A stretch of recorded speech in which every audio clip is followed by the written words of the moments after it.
Okay. Yeah, Okay. okay, we good now. Alrighty. Let me check off that one. Right back. I was like, what? Oh, snap. Sorry, my phone brightness is super low and got my Right. notes all up on there. Doggone. Crazy. Alright. We living up to that unrehearsed name. For real, this is so unrehearsed. What's up, y'all? I'm Hey. Dave Sean Forrest, I'm Mo. and we're back with another episode of Unrehearsed. Keeping it going. I noticed you said it at the same time as Yeah, me. I You was trying to on purpose. I was like, unrehearsed. Like, let's do this. We got to. I We're guess gonna have to figure that out. that might be the one thing we have to rehearse. Right. Actually, will be. Yeah. And so today our episode is young adults and relationships. Yeah, we had to get in on this relationship talk. Okay, we already did our intro, Yes. but yeah, we talking we talking about relationships through the mind of us young adults. Yes. To put it in perspective, I am 23. I don't know if Mo wants to say. Yeah, I don't mind. I'm 26. I don't feel old. Just putting that Okay. out there. Yeah, it's like walking on ice or gasoline when it comes to, you know. Women and ages and stuff. Yeah, it's a very It's sensitive always like, topic. oh my god, I'm unashamed. I never really understood it because everyone can somewhat make an educated guess. At least get the Yeah. ballpark or something That's like that. true. Yeah. But yeah, so we talking about young adults and relationships, in particular how the perception of things has changed. Yes. Like Yes. divorce rates in this country, in America alone, are like, I think it's at the point where most marriages kind of fail now. Yeah. I know- Literally, most of them. Yeah. I know for surely it's been half for the longest, but we might have gotten to the point where we've crossed that line where it's like, oh, it's technically the majority now. Yeah. Probably should have researched that before I said it. And so one of the reasons why I wanted to do this one is like, why has the perception changed? Right. What is it? Why is it that we're getting screwed over? Because some of us out here, I'll put my hand up, Right. when it comes to this relationship life, Mm-hmm. actually want the long-term marriage. We want the children, the household, the family household that does not end in divorce, for Mhm. crying out loud. Mm-hmm. So yeah, what the heck happened? I don't know. Where did we go wrong? Where did Just we go kidding. wrong? I feel like there's so many different factors to this conversation. Well, one, I do feel that we have had such a traditional, and I would consider marriage to be a very traditional thing.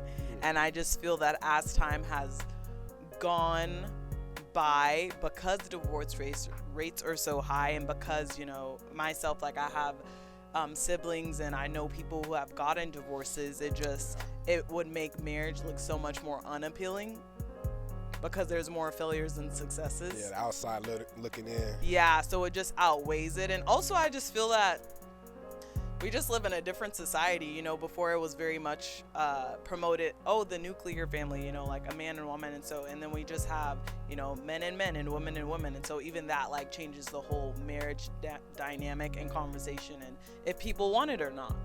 Yeah. Yeah. Yeah, a lot. Yeah, the whole the divorce rate doesn't help because, doesn't. especially if you're like an outsider looking in, Yeah. because it's like, well, if most people are most marriages end in divorce, Hmm.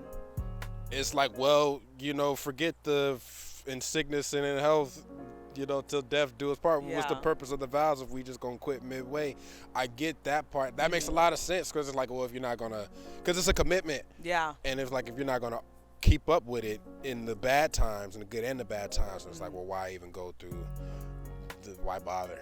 Right. And so, which sucks because it's like, dog, then there's people like me who actually, if it happens, praise God. If it don't, praise God anyway. But, if I had it my way, then I would have someone I would settle down with. Yeah. But I feel like, for me, I feel like it's social media Mhm. these days. Talk about it. I'm only on social media because of transparency. I Yeah. promise you. If it wasn't for that, I'd be like off the grid. But I feel like it's social media. I feel like that because of social media and other factors, it produces like unrealistic expectations. You know, it's like Yeah. I feel like a lot of us young people in general, but especially as young people, because we're newer to the concept of love and what it really takes to make it happen. It's like we want the highlights of it, the romance and the getaway trips or whatever, the date Yes. nights and all that other stuff that comes with it. But I think because social media highlights so much of the highlights that no one actually talks about the amount of work that gets put in. But I wouldn't even put all that on social media by itself, because Yeah. I just think about growing up and all the movies that we will That watch too. about romance, you know, Yeah. and it's just like, oh, like everything's all lovey-dovey, and then you have that one dramatic part where you're like, come on, sis, get it together, you know, and you're just like, it's really not that deep, like, relax. Yeah. And then afterwards, they're perfectly fine. And so even with movies, it just gives such an unrealistic expectation of like, oh, you'll probably argue like once. But then I think that's the other thing. There's so much just opposition on both Yeah. sides when it comes to, oh, you know, like you're supposed to argue, like it's normal. But then there's other couples where they're like, we don't argue at all and our marriage is great. So then I just think that's the other thing. It's just a lot of confusion as Yeah. well.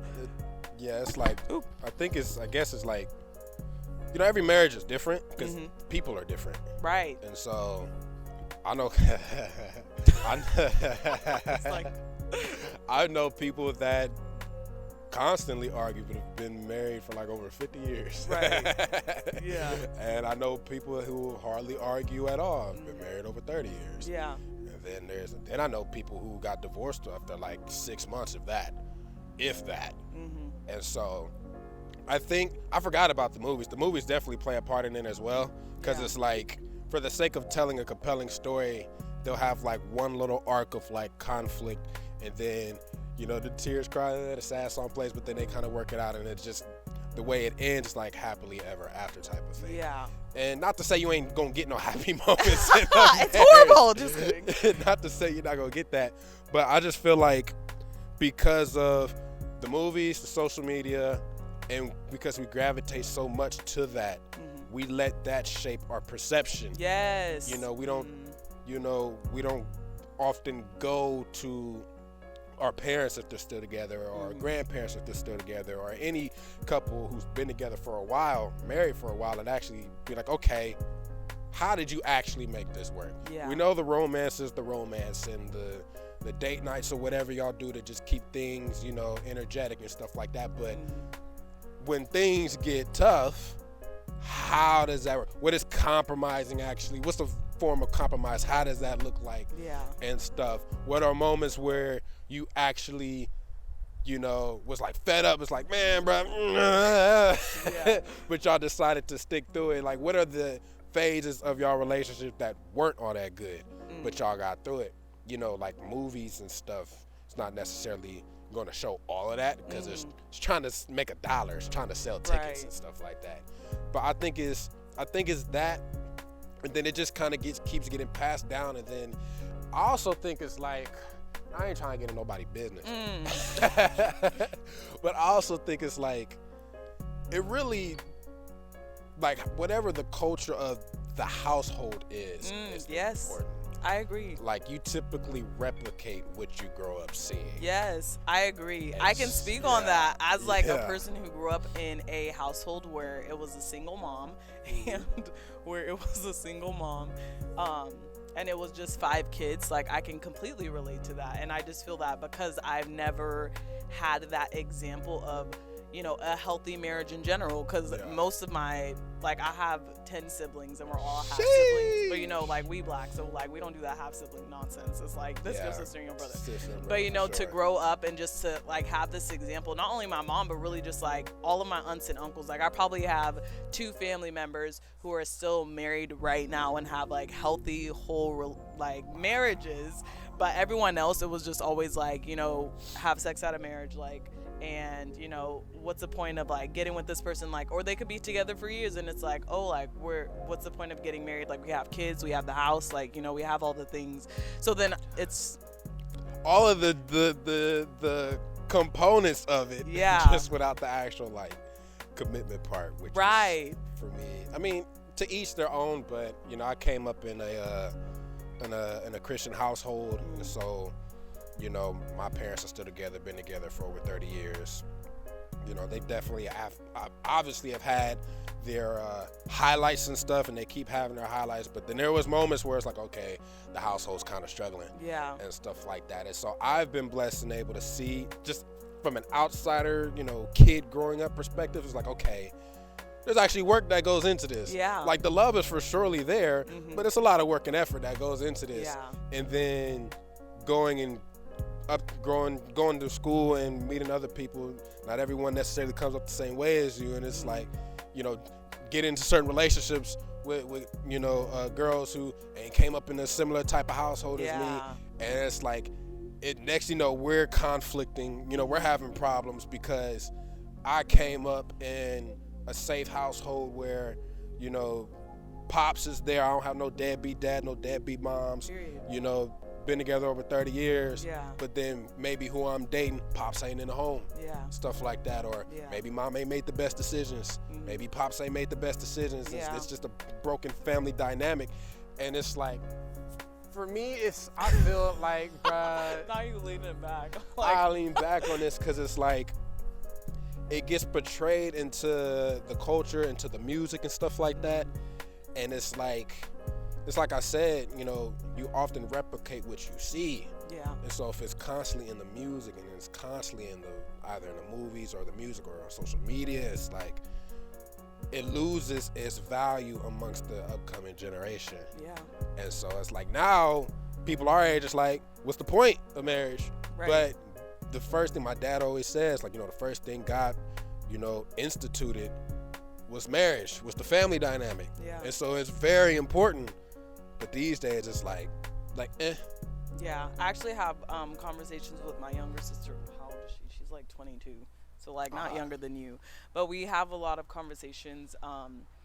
And just recently, a lot of our conversation when it comes to marriage and things like that is just, well, one thing for her is she talks about how it's such a social construct, because I feel like part of it, and we have to be honest, part of it is like living in the West, like marriage is so devalued. Yeah. But like if you go to other parts of the country, like the way that they value marriage, and I just feel like here we could be so based on emotions and feelings, and it's like, oh, I feel like I love you and things like that. And I feel that when we step in, like when people step into marriage, it's almost like, oh, this is the person that I married, and there's not that room or that realistic like understanding that this person is going to change, like this person is going to evolve, like they aren't the person that you're marrying, they're not gonna stay that person, and if they do, I would be worried, like there's no change happening, like what is this, you know? And so so I feel like that could be another thing that really plays into that, especially with the newer generation, like just seeing the way that marriage has been. And also, like, I can only speak from a woman's standpoint, but like I just have to talk about it. So because when I came to the Lord and I started going to church, when was this for the people? This was when I was 15. Okay. So I was like 11, almost 12 years ago. And so when I first started going to church, that was the first place that I actually saw healthy marriages. And so for me, like, it gave me hope, because I was like, oh wow, like people can actually love each other and stay together and work through the hard things. And that's not to say that all the people that I saw like married are still married, but a good amount of them are still married, praise the Lord. And so as a woman, and this just also goes back to culture, right? Because in the Hispanic culture, like I know a lot of women who are wives, and one of the things that they do is like, you know, they are stay-at-home parent. And so when I think of that, and I think of that culture specifically, a lot of the younger generation are like, I'm sorry, I'm like freezing butt cheeks. No. I'm like shivering. I'm like, stop shaking, like And so like, but when I think about that and just the Hispanic culture specifically, I know that a lot of the younger generation are just like, it's unacceptable. Like, we do not want to be stay-at-home moms. You know, we don't want to be stay-at-home wives. Like, I want to work. I want to grind. I want to be independent. Like, I don't want to be so dependent on my husband to where I feel that I can't do things for myself. Like, almost like stripping them of their power or like I don't know exactly what to call it, you know? Yeah. And I've so, heard that. Yeah. so what are your thoughts on that? I was like, Well, you know, do you understand though? this Does is an that make interesting sense? topic to have, considering the fact you're a girl and I'm a guy. Yeah. This is actually really great, but that's tough. It's like you really got to do it on a case by case basis. I think this is just an outsider looking in. Okay. Never been married, got close to it. Watch A Moment's Time if you haven't. Right. But I think that's really like a case by case basis. Okay. Because like from what I've seen, like for example, you take my mom. Mm-hmm. There's moments where she was a stay-at-home mom, raising me and my two brothers, while my dad was working. At some point, my dad was working like 2 jobs. But then there was a moment where me and my brothers, we got old enough, we was cool, we was straight. Mom was like, okay, y'all cool, y'all straight? Okay, cool, I'm finna go back to work. Okay. You know? Yeah. So I think that one is like, it's probably just, for me, I think it's probably just a case by case basis. I understand the traditional side of things. Yeah. In a sense that typically has always been the man goes out to work, the wife stays at home, raises the kids, Right. cooks and cleans, all of that kind of stuff. So that I understand. And I also understand the modern side of things is, well, the economy is a lot different. Yeah. It's a lot different. You kind of are forced in a way to have both heads of the household have to go out and work, Yeah. you know, because the economy isn't as favorable. So it's probably really just a case by case basis, I think, because I understand like you don't want to feel like you can't do nothing. No one wants to feel like they can't do anything. Right. But it's like, you know, it all depends on your situation, I think, at the same time. But Okay. it's like, you know, but then there's sacrifices too. You know, like, yeah, my mom was a stay-at-home mom for a little bit, but my dad was working 2 jobs. Dang. Like, getting up at like 3 in the morning, not coming back till probably like 6 or 7 in the evening. So I'm pretty sure he ain't want to have to do that too. Right. And so I think that's another thing. It's like my dad always said, because I was once engaged. My dad, we really started having conversations on this. My dad would be like, marriage is like, it's give and take. You know what I mean? It's sacrificial. You got to do a lot of compromising. It's give and take. You know what I'm saying? Yeah, you're going to get a lot of what you want, but there's times you're not necessarily going to get what you want individually. You got to just kind of do what's best for the both of you. And this modern age, when everyone is like, you know, grind, which is cool, but grind and building up yourself is very individualistic. It's hard for people our age to go from being like, okay, we have this mindset where we have to get our stuff together, to now it's like, we got to think about the other person. Yeah. No, talk about it. We're selfish. It's just facts. We are all selfish. Like, at the end of the day, it's like, what? Like, I can't do what I want to do because I have to consider you. Like, it just doesn't sound like, I love this. It's like, I don't know how I feel about that, to be honest. Right. Like, I just spent all this time thinking of this, trying to grind on this, Right. and then it's like, now I got to kind of reconsider because you? Like, who Right. you? But you have to consider that too, because like most of Yeah. us have been have been single for like such a long time, and so it's like we get used to being by ourselves. So then when it's like you get into a relationship, you're like, this is different. Like, you know, this is very different, and just learning to be considerate, like learning to have compassion, like learning to be a great communicator, because there's like, we have to talk about that. A lot of people don't know how to communicate well, like by themselves as a single human being. Facts. A lot of people don't know that communication is a two-way doggone street. Yeah. As I strangle my microphone. Right. I'm like, who are you talking about? No, it's like, it's just like, you know, I mean, the funny thing I've learned about relationships is that there are just certain things in life, and relationships is one of them, that are like steroids. Whatever is in you and possibly even lying dormant is going to surface. Ooh. And so it's like, So you're saying relationships are a good thing? relationships are a good thing if done right, of course. Yeah. But it has a way of, like, you're going to learn about yourself in a relationship. Facts. Whatever's lying dormant, Yeah. whether it's like a past trauma that hasn't been worked out, or just a certain characteristic that you didn't really know was there or something, it's going to show. And so it's like with communication, it's like a lot of people want communication in the sense that they want the other person to communicate. Right. But they got to be able to reciprocate that communication as well. Yeah. And stuff like that. And that's something I've learned. I mean, I'm not high and mighty. I've been guilty of that before. You learn as you go. But it's like communication is very important. Also understanding that, yeah, you're going to want the other person to communicate because nobody's a mind reader.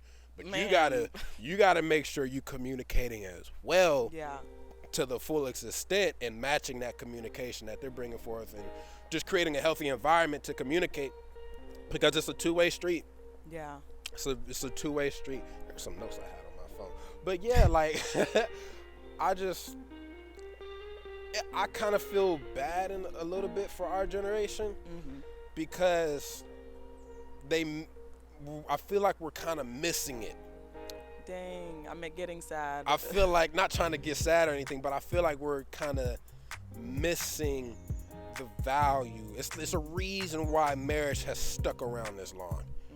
Aside from the fact that God made it and therefore it's going to stick. Right. But it's a reason why it has stuck around this long. Like, these days it's downplayed and it's devalued and people get divorced left and right, but it's a lot of great things that come out of marriage that you won't get if you just are single. Yeah. Well, I completely agree with that. And I am one of those people that I want to get married, like, and obviously I want to stay married like till the wheels fall off. Ain't till no it's like divorcing around here. Yeah, I was like, what's that word? What'd that mean? But yeah, and real. So that's something that I would love. If I'm being honest and real, I feel that it's so rare to find like another man who would want that same thing, another godly man who would want that same thing. Like, I just feel that it's just hard. Like, I think that's the biggest thing. It can, like, marriage almost seems so hopeless nowadays, and it's not. I'm not saying that it is, but I do feel that a lot of women feel that way because it's just like, well, it's hard to find dudes. You know, it's hard to find a guy that's emotionally intelligent. That's like so hard. It's hard to find a guy who's like great at communicating their feelings and, you know, and able to, you know, I guess not be like aggressive and yell, but like, you know, it's so like calm and just, I don't know, at peace with themselves that they're like, I can articulate how I'm feeling. Non-confrontation. Yeah, and things like that. And so I feel that could be another big reason why a lot of women nowadays, and even just the younger generations, are just not as like for it. And also, let's talk about sex, baby.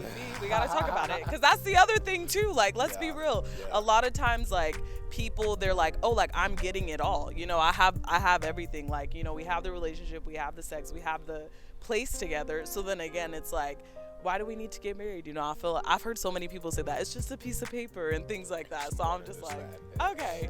So it's just hard to find somebody who values marriage the same way that you do, and who are like, like, I'm actually for this. Like, I see the beauty in it. I see not just the legal aspect of it, you know, but the commitment, and I want that. And keeping God first and in the middle of it all is important as well. That's another difficult thing. Like, I've came across some who want it, but it's just, you know, it's like you learn more about it as you actually dip into it and try to go for it. It's like, oh, it's really like this. It's like the misconceptions things that we talked about on the last episode. It's like you have an idea and your ideas are okay, but then a lot of those things kind of get debunked once you actually put the work in and make an effort. And like, like, about sex too.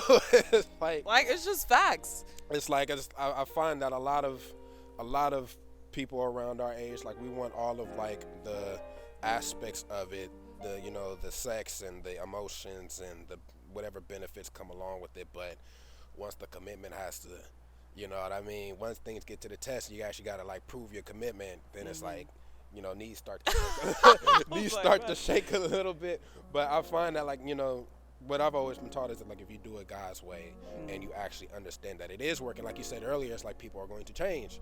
Like, me at 53 shouldn't be the me that I am now at 23. Like, that's a whole 30-year gap. Like, there should be a lot of growth, a lot of like change, a lot of character development and whatever. I shouldn't still be the same at 53 that I am at 23. And so when you're married, knowing that for yourself, you got to consider that for the other person, I believe.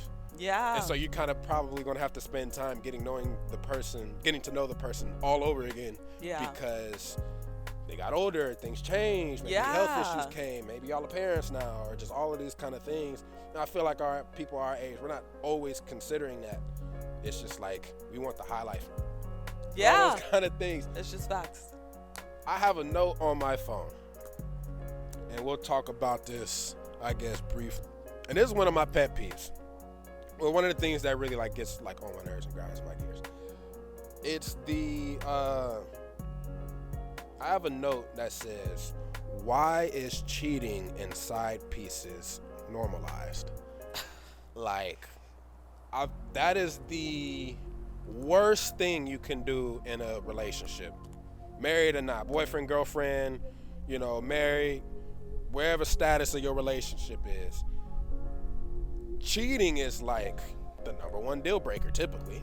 Yeah. It's like the number one trust breaker. Like, it breaks the trust, it breaks all the confidence, it breaks the faith, all of those things. But yet it's like normalized, and we've become desensitized to it. Yeah. And I'm like, why?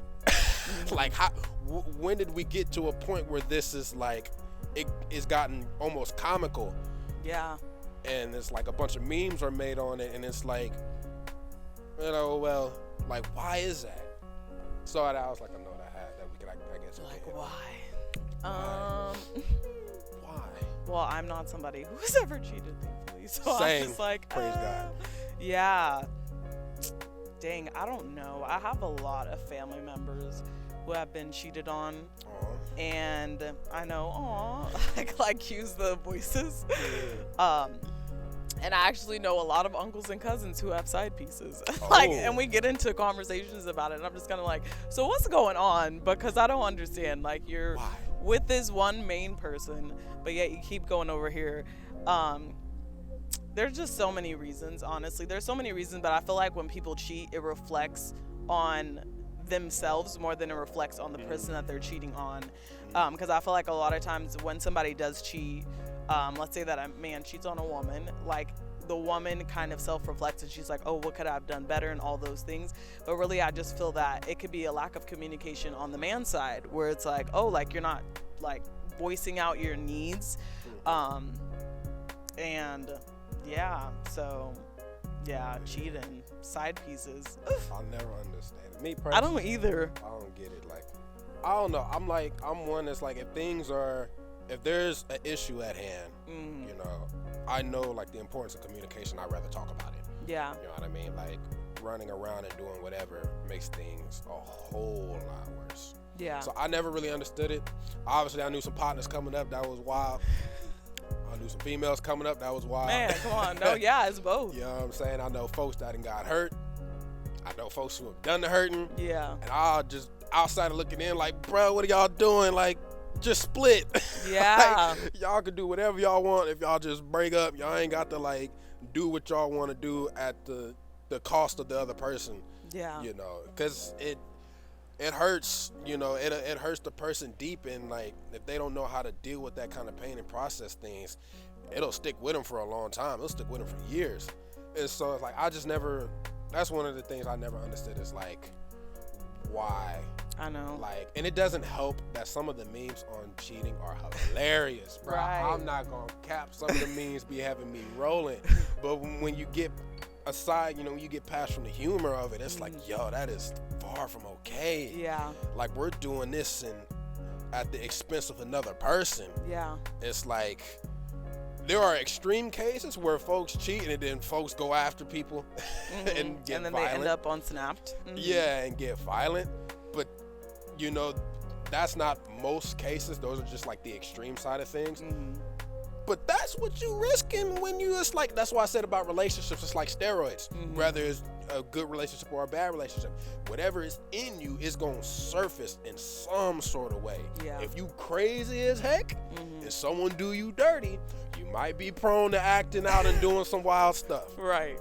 You know what I mean? If Yeah. you're like, if it just has a funny way of bringing what's underneath over to the surface, and I just think it's wild that knowing how bad it is and knowing how bad it can hurt the other person, how it's almost like it's almost like a culture has been made to where, yeah, it ain't cool, but man, it ain't that bad, kind of. Yeah. Like, it ain't that. I was like, what's happening? Joe Papa on the side. Yeah. But yeah, it's just, I don't understand it. I think that's probably, that might be a separate episode. Yeah. Honestly, I feel like a big, and this is probably like, a lot of people probably be like, no, but I feel like a big factor of that could really just be pornography, if I'm being honest. Because I mean, like, men and women, but I do feel like pornography, it kind of sets this, like, you know, image and just this, like, these thought patterns inside of your head. And so it's like when you're in a relationship and you're watching porn, like, you're more likely to cheat on your partner. And that's just big facts, because because then you're just like, oh, like, I'm not getting what I'm seeing on these videos from her, so like, let me go find it with somebody else, you know, like whoever her name is and things like that. And so and so I feel like we don't acknowledge it, and we're just like, oh, like, they've just been out here like cheating. But it's like, let's like go back to the root of the cheating, because I don't think they just woke up and was like, I want to cheat on you today, you know? Right. It's like, it's slowly like thinking patterns start to change, and then thoughts start to dominate. And like sometimes those dominating thoughts are just overpowering, and it's just like, once you like have something set in your mind, then it's just like, it's gonna happen. Like, it's gonna happen once you're like, oh, like, I'm deciding like in my mind to like cheat on my wife or to cheat on my girlfriend, then you're gonna do it, you know? I don't understand. Could be me, God forbid. So yeah. But I didn't even think about that. Yeah, you were sitting on something with pornography. We might have to do a pornography episode. Yeah, because the effects of that. I know I'm not gonna name out family. Like, so uncle, no, I'm just kidding. No, but like, I know very close family members, and like, they've been sex addicts, and so like, and they've like cheated. Like, every relationship that they got in, they cheated. And I'm like, why you keep doing this? Like, why are we playing games? You know? And they're just like, I can't stop like watching porn. And I'm like, that's part of your issue, fam. Like, that's part of the reason why you like keep cheating, because it's like, that's all that's on your thoughts. That's all that you keep looking to and looking for. But even with that, even with like watching porn, I'm like, there's a whole deeper issue with that. Like, what's really going on with you? Right. Because it's like, it just goes back to you. Like, what's really going on eternally? Like, you're watching porn, and it's probably to like satisfy some kind of void or just like absence that you feel within yourself. Or to numb some sort of pain. Or to numb some sort of pain. And it's like, you have to figure out, and I'm not just talking to men, I'm talking to women as well. Like, you have to figure out like, what is going on with me? You know, and that's hard, because I feel like a lot of times we don't sit with ourselves, and we don't allow ourselves to really look at our lives and just be like, what's happening? Like, Mo, what's going on? Because like, we had a date today. Like, sis, get it together. Like, do we need to journal? Like, what do we need to do? But like, actually trying to figure out like, how can I help me? Because I'm obviously hurting people in the midst of this, and it's just like, it's not good. Like, it's not a good look. Like, it's not a good feel. And it's like, that follows you. Like, you know, it's like, oh yeah, they're a cheater. It's like, you get in the next relationship, and their ex-girlfriend's like, man, he cheated on me, da-da-da. Like, I'm not gonna come and just be like, oh, you're not gonna cheat on me. Like, that's dumb. Like, what you mean? Like, it is. It's just, that's crazy to think like, oh, well, he's not gonna do the same to me. And I'm like, you're wildin'. Or like those women, I know I'm like hecka going off right now. But like, even those women where they like are talking to a man, they know that they're in a relationship, but they're still trying to like have them, and then they get them, and it's like, their mindset is like, oh, they're not gonna cheat on me. I'm like, that's foolery. What make you different? Right. It's just nonsense. And so I'm just like, it makes no sense. I don't understand. I don't get it all figured out. Oh, literally, like, figured out. Yeah, we gonna probably have to do a pornography episode. Gotta shout out my dog real quick. Alan Woods, we just had him on the previous episode. Okay, I was like, that was a weird transition, because I'm like, bro. Here's why. Okay. It's not as random as it seems. Okay. But in the last episode, we talked about how, his YouTube channel, and he does a lot of stuff. His is mainly catered towards the men, because he is a man, like he said. But he's done, I know at least one video. He may have done more than one video on just the effects of pornography and masturbating, and he shares his own personal experiences with it. And I encourage everyone to go on his channel, find that video, and watch it, because I've watched it, and dog, if you've dealt with that, if you struggled with that before, it's mind blowing, it's eye opening. Yeah. Shoot, is that a good note to end it on? Man, no, for real. That's a great note. That's a good note. End it off on a shout out to my dog Alan. Shout out to my dog Alan over there. Yeah, this has been another episode of Unrehearsed. We just might end up having to do that pornography episode because it's a billion-dollar industry by far with no commercials on TV. Ah, that hurt my heart. Think about it. Yeah. Billion-dollar industry with no. They got toilet paper commercials. They don't need to have toilet paper commercials. We need toilet paper. Yeah. we gotta use that. Right. But it's a billion-dollar industry. No commercials on TV. No advertisements on like YouTube or like a Disney Plus kind of thing. Right. But it just shows that a lot of people out there, men and women, struggle with it. Yeah. But it's not talked about often. Right. It's a very shameful thing. It's like, shame, say nothing. It's like, you're really doing that. What's done in the dark, keep it there. Yeah. But yeah, that's been another episode of Unrehearsed. I'm your boy Deshaun Forrest. And I'm Mo. And we catch y'all on the next episode. Bye.